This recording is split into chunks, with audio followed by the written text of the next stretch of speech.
Okay, so we're here with my man Ranko Fly. Hey, how you doing today? Yeah, we here, you know what I'm saying? Bro, all the way to Colombia, Bogota. Yo, you feel me? Like, yo, this is home. You feel me? All right. Well, we're happy that you're here. Happy that you stopped by. So let's start off by telling everybody where you're from. From Toronto, the 6 T dot, O dot, you know what I'm saying? Screwface capital. You heard? All that. Baby chips, we good. All right. How about you tell us a little bit about the area in Toronto where you grew up? What was it like? Area I grew up in the West End, you know what I mean? Yo, actually it started, you know what I mean, from the Mecca, Jaden Fish, you know what I'm saying? That's the Mecca. That's where we landed, the family tree. Uh-huh. You know what I mean? That's where everybody started. That's where a lot of black people landed. Yo, feel me? That's the middle of the gutter, yo. Right. I'm telling you, everybody just branched out. You feel me? Yeah. Branched out east, branched out west, all kind of places. Now my mom had me, she went to Rexdale, you know what I mean? Grew up there for a little bit, playing around, fucking around. Alright, which school did you go to? Went to a bunch of schools. Which was the Like, you talking about elementary, I'm talking about Toronto, Brampton, Saga. Like, yo, I was all you were over Saga the place. Yo, I was all over the place, man. Okay. That's what I'm saying. I started traveling from when I was a kid. It wasn't stable. I see. It was metro housing. I was in the housing. You know what I mean? Mom met somebody. You know what I mean? Moved us out of Brampton. You know what I mean? I almost cried. I almost cried when I moved to Brampton. Why? Oh shit! Why? Because we're the least. You know what I'm saying? Like people like us. Then I started seeing niggas from the city moving to Brampton. I was like, oh shit, okay. I mean, so okay, like, you know what I mean? Started getting a little populated. And mom wanted to move again. Ooh, soccer. I'm like, what? No, this is crazy. This is crazy. Why are you moving around so much? Yo, we're unstable, man. Like, yo, it's a single mom trying to work and trying to get by. Like, yo, it's shit's real. I see. Shit's real. Okay. So tell us, what did you do any sports when you were growing up in school? Between all this bouncing around from school to school? Sports. I was in sports. Basketball was the thing. Yeah, you're a tall guy, so I think that you might have done pretty good. You ever think of going pro or doing anything serious with that? You know, basketball. That was the thing though, because I was moving around so much. Like I would be picked for the team. Now I have to go change to this school now, try out all over again. And then there's a rule that you had to wait a whole year before you can even try out for the team. So that just fucked up my whole mojo. You feel me? Yeah, I feel it. Like, you know what I mean? Like I was doing track. I was doing basketball. Like I was active. You know, I was always an active youth. You feel me? All right. So when you were out there doing your thing, did you ever get caught up in the streets? You know, get any trouble with the law? No, the streets is always there, man. Daddy wasn't there, man. See, you know what I mean? The streets was there though. You know what I mean? Everybody want to look fresh. Everybody want clothes. Everyone want to shorty somewhere, impress the girls and shit. So it's like, yo, the streets hit, man. The streets hit. Streets started hitting. Like I'm a product of my environment. It's like it's not too hard to see niggas getting money over there. Like from when I was a kid, I used to see my dad getting money. Like my dad, my uncles, like. Yo, those guys, you know what I mean? Shout out Black Star Salt. You know what I mean? Back in the day, they were doing some big things, bringing some big things, shooting some big things. You know what I mean? I come from a big line of hustlers. You feel me? Yeah. Well, I guess you're not hustling anymore because your music's doing all right. So, what did you learn from those times in the streets and back in the hustling days? Is there any like one lesson that you took away from all that? Well, it made me a businessman. You know what I mean? So like, I learned to conduct business the right way. You know what I mean? Obviously, you make every now and then. So it's like, you know what I mean? You choose not to burn your bridges. You choose to network and build your connections and shit. So yeah, you just get silent. You just move silent and just have your resources. You know what I mean? You're able to move around and shake and bake a little bit. Yeah, that's what it taught me, man. Business aspect of things. All right. Yeah. Cool. So tell us a little bit about your first foray into music. Like, when did that all begin? When did the Ranko Fly start to start to put music out there, you know, and you really get involved with music? Realistically, it was like music was in the blood. So, as you know, my dad was a songman, so like we was always rapping and shit from we was kids. You know what I mean? You got any footage of that when you were a kid? Oh shit! No, you got footage. I got footage. Oh man, yo, that was listen. I know ain't no footage going on, but we was doing it then. You know what I mean? Started off dancing and shit. Then it started off rapping. Then it started off writing and shit. You know what I mean? Then I got caught up in the law a little bit, so I had to like stabilize myself a little bit. But as soon as I, you know, grabbed a hold of certain things, you know what I'm saying? It was just like, I think it was 2016. Yeah. That was the first, I think I put up my first video. For real? Yes, my first track, first video, Gamble with My Life, you feel me? I gamble with my life every day, every day. I gamble with my life every day. Yeah. Yeah, that was a good track. That was a tough track, what? Tough track, man. I didn't get the promo that it really needs. I might re-release that shit. Okay. So when did it start really working out financially for you? Like when was that started happening? Well, you know what I mean? Started, like I said, man. The resources, man. Don't burn your bridges, man. You know, you never know where the money might come from. You feel me? So it's like keep my ears out to the streets. You know, I'm not knee deep, but get my hands dirty when need be. You feel me? I see. All right. So, anytime did you ever like get discouraged and think maybe you have to go back to the streets as opposed to kind of stick with the music? Because you know this could be a discouraging business, no? Pretty tough. Yeah. You know, so for real, like you need money to fund this shit. Like, for real shit, you need money to fund this shit. And a lot of niggas be getting it twisted and be going backwards. You know what I'm saying? So that backwards shit might the whole career. So I mean, slow money better than no money. You know what I mean? So you better have your network, your net worth is your net worth, right? Yeah. Exactly. Okay. So that's how it is right now. The $1 million mindset. You feel me? I be international, and I see niggas with big chains, big cars. Flashy. They're just fucking sitting in the fucking city doing fucking what? Fucking nothing. Their minds are as small as a fucking box because they're stuck in the hamster wheel cycle of life. Oh, You know what I mean? I'm all over the fucking world, all over the globe. I'm talking to this dude, talking to that dude, making music with this dude, making music with that dude. You know what I'm saying? Like, I'm able to do these things. You know, and I ain't afraid to do these things. Dolo, solo, no gang. Niggas need a whole gang around them. You feel me? Yeah, absolutely. So at the end of the day, you're here in Bogota, so obviously you're not stuck in that kind of mindset. You know. So as an artist, I guess you travel a lot, obviously. So tell me a little bit about the places that you've been in order to work by yourself or to put that work in with other artists or international artists and stuff like that. I'm sure you deal with a lot of them, right? Yeah. I deal with a lot of international artists.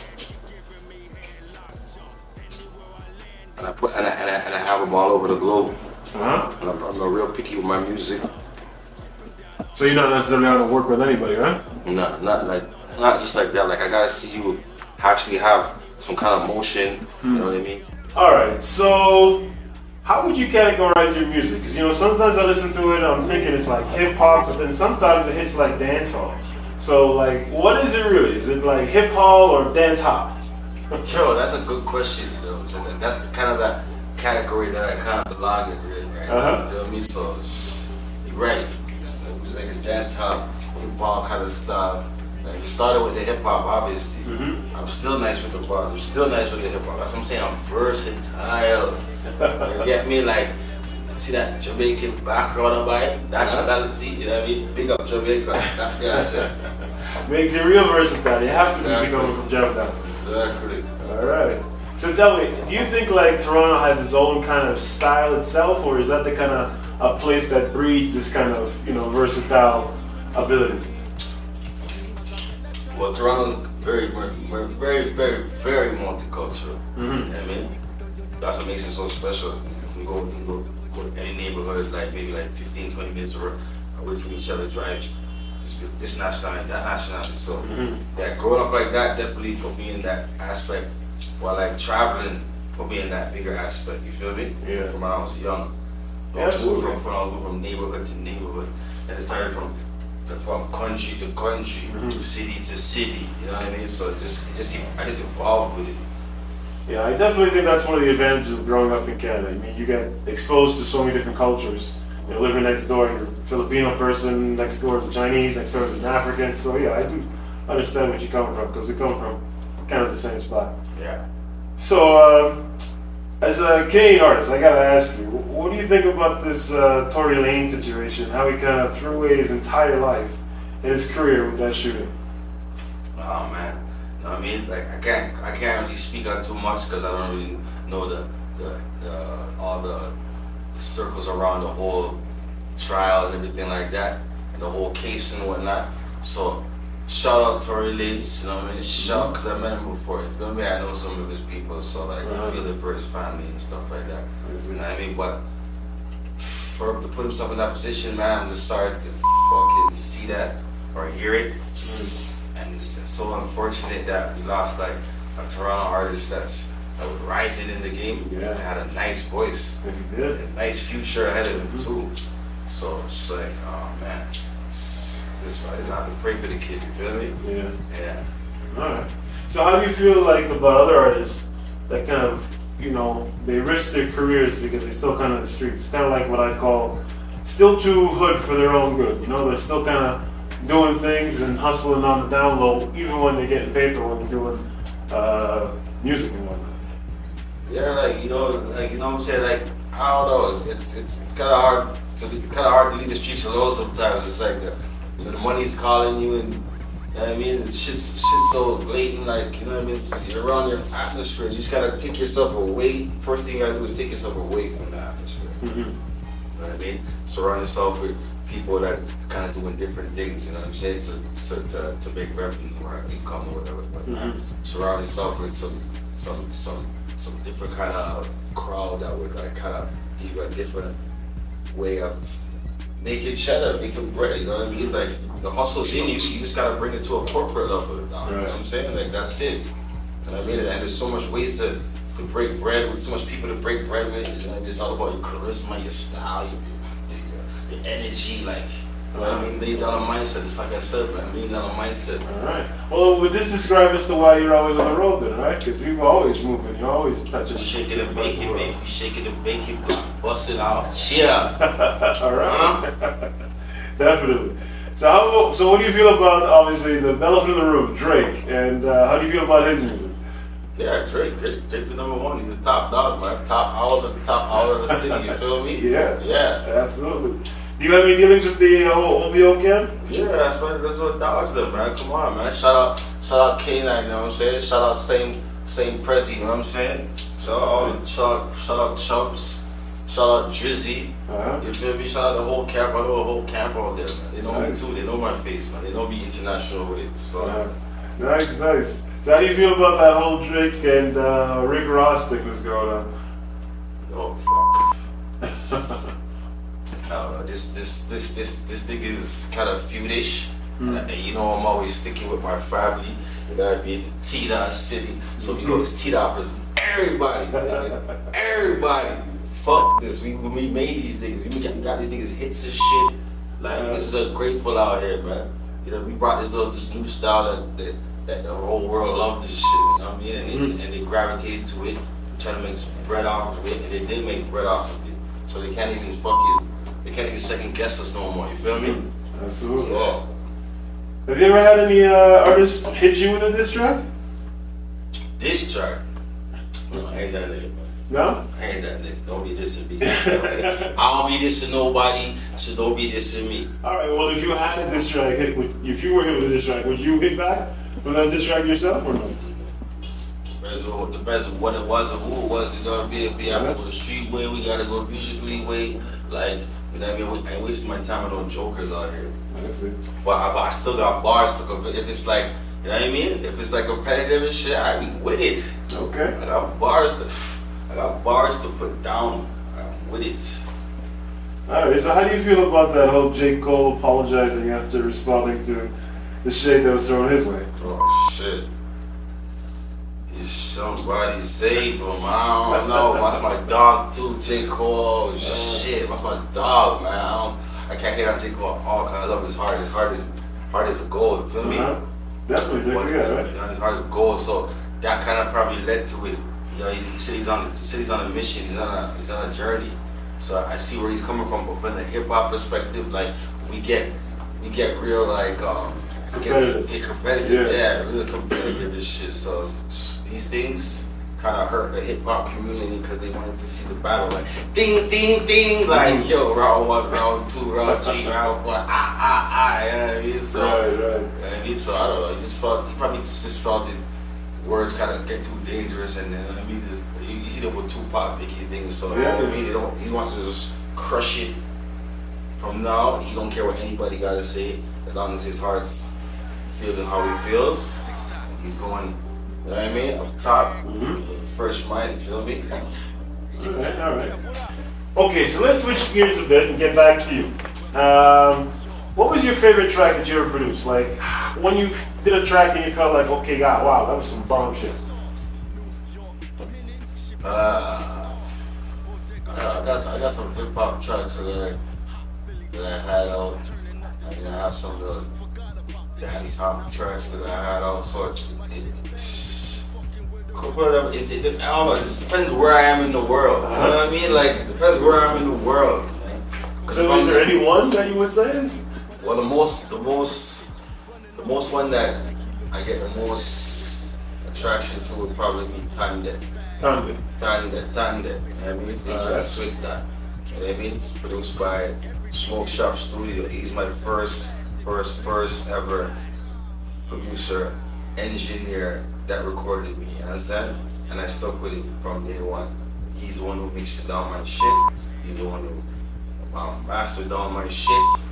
And I put out my shit out to the world. Smoke Shop Studio to the world. So then definitely that one. Yeah. All right. So I know you work with a lot of other international and solo artists like yourself, like Storm Million, and then you got one with King Biggs, I think. Yeah. You did a track with like Bugatti Bonzo, right? Right, Bugatti Bonzo, yeah. All right. Now I know you probably cool with all of them, but which one of those collabs that would you say is like the best collab that you did, or the one that stood out for you? Let's say that. Let's see.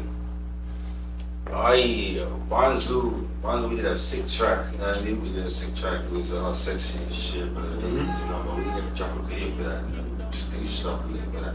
Actually, that was the same beat that Byron Messier, that's the singer there, sing there.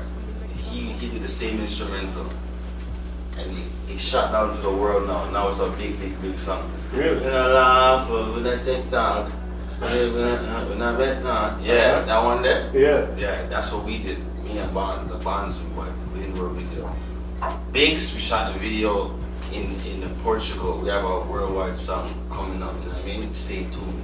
Yeah, so I remember the last time we talked that you were on your way to Portugal to work with King Biggs, but we haven't seen that track yet. So what's up with that? Is I got a date for that or what? Yo, this is Biggs' side right now. He's bashing up the city. Oh, he's at Sunday then? Shout out my guy Biggs. So he's like kind of doing it on his time. So when the time is right, I guess he's trying to master plan the thing. I can't even like second guess him up like Biggs with the video. Biggs with the video. Chill. My guy doing things right now. Like I just leave it up to him. You feel me? Yeah. A storm now, England. You know, shout out Harlem, Church Road. You know what I mean? Shout out Big Scraps, Big Nines. You know what I mean? Brooklyn. Mo on the beats, yo, trust me. That's my musical family out there. So I got a chance to do a track with an artist, Storm Million, you know what I mean? So we recorded that track. He recorded it in England, I recorded it in Smoke Shop Studio. But we combined the track. I flew down to England, watched the man record a track right in Mo's house, right in Church Road, right in the hood, you feel me? Man, just took on to me, you feel me? Yeah. My guy from Brooklyn is his name, actually. He's the one who showed me the whole family, the musical family, so shout out Brooklyn. I mean, so that gave me the opportunity to shoot a video. Shoot a video in England now. So with Storm Million, right? Yeah, with Storm Million. We did two locations. We did it in central London You know what I mean? In the tunnel. You see the video, it's crazy, like all the lights, all the colors, it's nuts. You feel me? Like, yeah, that's what you see Storm really on. Right. You feel me? Got business, putting on a job. Alright. You feel me? And he's a fellow yachty, so that's my dog. You know what I mean? And like, yo, my dog. That was good business. So that video was shot. That video was shot. We went back to Church Road to do the video. You know what I mean? Right in the hood, so we just showed him, so like, yo, it's gritty hip hop out here. You know what I mean? T that to London, you feel me? Yeah, I hear you. So I know when you're out there in the world, you're hanging out in England, you're out there in Portugal, and I remember you were out there for a minute. So you must have been doing a lot more than just making music, because, you know, obviously you get up to some stuff. So you got any stories you want to share with us? Sure, man. Portugal was a trip. First time in Portugal. Shout out King Biggs, you know what I mean? King Biggs brought me to the hood. You know what I mean? Hood loved me and shit. My homeboy Storm Million, he flew down to Portugal with me. We shot scenes out there for the video, but we didn't include them in the video, but we shot scenes down there for the video. You know what I'm saying?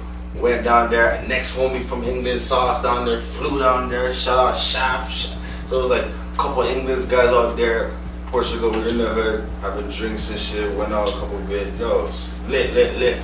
And craziest story was I lost my passport out there. Trying to run around and shoot videos and shit like that, just up in that run and gun type of style, you know what I'm saying? Just lost my passport out there, I had to go through the motions and shit. It's like, you know, it's just experiences and shit, you know what I mean? But I went back to Portugal, I love Portugal, you know what I mean? Alright. So, I know you got yourself a brand, right? So, I know it's Smoooth, right? Your brand? Yeah, Smoooth. Smoooth, okay. Yeah. So tell us a little bit about that. Like, what's going on with that? Yeah, Smoooth started with first of all, it started with the EP. You know what I mean? That's my second EP I was out there. It's called Smoooth. Okay. So I started promoting it lightly. Just, not like she would say lightly. She started promoting the shit out of it. Okay. It wasn't lightly. You know what I mean? It was not like. You don't do things like Yeah, that. I don't do nothing lightly. Like, you know what I mean? To me, it was probably like lightly, but you know what I mean? To y'all, I was like, yo, it was smooth. Yeah, you know what I mean? Just had to.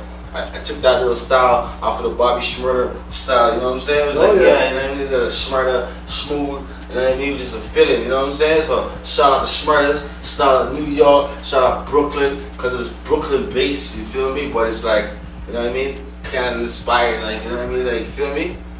Alright. So I know you're always like on the grind, you're always on the move. So, and you're out here in Bogota. So what can we expect next from Mr. Ranko Fly? What are you working on right now? Well, right now, as you can see, doing this interview, where I'm at, Bogota, Colombia, you know what I'm saying? It don't stop. Like tomorrow, we on a flight, you know what I mean? We're going to Manizales, first time ever. Nice. You been there? Never been there, you know what I'm saying? Beautiful place, man. Heard beautiful things. I heard it's beautiful ladies. Well, Colombia's got that in abundance. It's everywhere. Word. Word. Alright, so when are we gonna see the next track you're gonna drop? Like, we've been waiting for the last one for a Yeah, bit. So trust me, because I was just swinging. I was swinging with one promo and one, and I was busy traveling, trying to make up my mind where I want to be, how I want to do things. You know what I'm saying? So now that I kind of planted myself in Colombia, so we gonna do some Colombian things. You know what I mean? I might buck up with some Colombian artists. Like, who knows where this thing gonna go? Right. You know what I mean? I plan to go to the U.S. next month. You know what I'm saying? Mess around over there, go tie up some connections over there. So it's kind of like spiraling out right now. You know what I'm saying? Took a break from Canada right now and spiraling out of control. It spirals out of control somewhere and it hits and lands somebody with some sense and shit. You know what I mean? We start making some crazy bread. Feel me? Absolutely. So I know that last time you were out here, you dropped a video, didn't you? You made a video and you were in Medellin. Wasn't it the Plaga? Plaga, yeah, we shot that in Medellin. Yeah. Plaga, you feel me? Yeah, that was weird. That was in Comuna 3. Comuna 3, exactly, yes. We shot it there, you know what I'm saying? The kids love us out there. You know what I mean? Shout out Pablo. Pablo brought me out there, and I mean, the Colombian experience. Oh, yeah. Really go to man, cheating. Gotta get the Colombia experience, you know what I'm saying? Shout out Pablo. Absolutely. Man. He's a good dude. Yeah, for sure. Alright. Okay, so that's it for my man Ranko Fly. Thank you very much for stopping by the Perfect Clarity Podcast. It was a pleasure to see you here in Bogota. For sure. T-Dot is in the building. 6 side. You know what I mean? Shout out everybody in the 6. You know what I'm saying? We here. Loving it. This is the energy we're bringing in the city. Yes, sir. Say Bogota. You done know. Alright. Okay, thanks for stopping by.